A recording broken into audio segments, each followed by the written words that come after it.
মধ্যপ্রাচ্যের সংঘাতের জের সহ অর্থনীতিতে নানা চাপে বাড়তে থাকা মূল্যস্ফীতির বাজারে কিছুটা স্বস্তি হয়ে এলো এলপি গ্যাসের দাম। 12 কেজি এলপিজির সিলিন্ডারের দাম 357 টাকা কমিয়ে 1528 টাকা নির্ধারণ করেছে Bangladesh energy regulatory commission BERC. June মাসে এ সিলিন্ডারের দাম ছিল 1885 টাকা।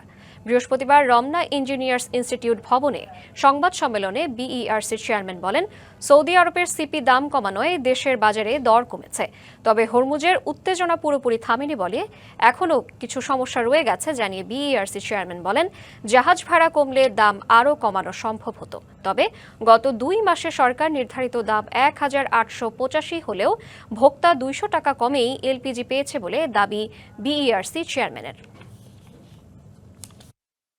প্রতি কেজি এলপিজির মূল্য, যেটি জুন মাসে ছিল 157.06 টাকা, এটি জুলাই মাসে এসে হয়েছে 127.30 টাকা, অর্থাৎ কেজি প্রতি কমেছে 29.76 টাকা।